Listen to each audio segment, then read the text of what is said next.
ओम श्री हरि ओम श्री परमात्मने नमः। चरैवेति चरैवेति चरैवेति इतरे ब्राह्मण की एक सदाचार पे आधारित कहानी है, जिसमें महाराजा हरिश्चंद्र के पुत्र राहुल को भगवान इंद्र ने इस संबंध में शिक्षा दिया है, जो कि 5 श्लोकों में संग्रहित है, जिसका अर्थ है कि हमें अब जीवन में कभी रुकना नहीं चाहिए, अपने प्रयास को करते रहना चाहिए। जब तक जीवन है, जीवन के पथ पर आगे बढ़ते रहना चाहिए। श्लोक हिंदी अर्थ के साथ सुने। नाना श्रांताय श्रीरस्तिति रोहित सुश्रुमा पापो नृस्द्वरो जन इंद्र इचरत सखा चरैवेति। रोहित, हमने विद्वानों से सुना है कि श्रम से थक कर चूर हुए बिना किसी को धन संपदा प्राप्त नहीं होती। बैठे ठाले पुरुष को पाप धर दबाता है। इंद्र उसी का मित्र है जो बराबर चलता रहता है, थक कर निराश होकर बैठ नहीं जाता, इसलिए चलते रहें।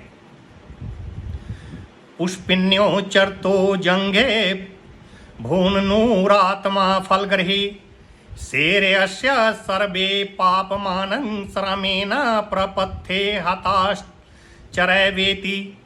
जो व्यक्ति चलता रहता है उसकी पिंडलियां फल देती है, उसकी आत्मा वृद्धिगत होकर आरोग्यादि फल की भागी होती है तथा धर्मार्थ प्रभासादि तीर्थों में सतत चलने वालों के अपराध और पाप थक कर सो जाते हैं। अतः हमें चलते ही रहना चाहिए। आस्ते भग आसीनस्योर्ध्वस्तिष्ठति तिष्ठत शेते निधमानस्य चराति चरतो भगश्चरैवेति। बैठने वाले की किस्मत बैठ जाती है, उठने वाले की उठती है, सोने वाले की सो जाती है और चलने वाले का भाग्य प्रतिदिन उत्तरोत्तर चमकने लगता है। अतः हमें जीवन में चलते ही रहना चाहिए। कलिस्यानो भवति संजिहानस्तु द्वापर उत्तिष्ठन् सत्रेता भवति कृतं संपद्धते चरैवेति। सोने वाला पुरुष मानो कलयुग में रहता है, अंगराई लेने वाला व्यक्ति द्वापर में पहुंच जाता है और उठकर खड़ा हुआ व्यक्ति त्रेता में आ जाता है तथा आशा और उत्साह से भरपूर होकर अपने निश्चित मार्ग पर चलने वाले के सामने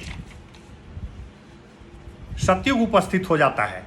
अतः हमें जीवन में आगे बढ़ते ही रहना चाहिए, चलते ही रहना चाहिए जब तक जीवन है। चरण वै मधु बिंदति चरण स्वादु मुदुम्बरम सूर्यस्य पश्य श्रेमानं यो न तंद्रयते चरणश्चरैवेति। उठकर कमर कसकर चल पड़ने वाले पुरुष को ही मधु मिलता है, निरंतर चलता हुआ ही स्वादिष्ट फलों का आनंद प्राप्त करता है। सूर्यदेव को देखो, जो सतत चलते रहते हैं, क्षण भर भी आलस्य नहीं करते। इसलिए जीवन में भौतिक और आध्यात्मिक मार्ग के पथिक को चाहिए कि बाधाओं से संघर्ष करता हुआ चलता ही रहे, आगे बढ़ता ही रहे। ओम इति ओम श्री परमात्मने नमः। ओम श्री हरि।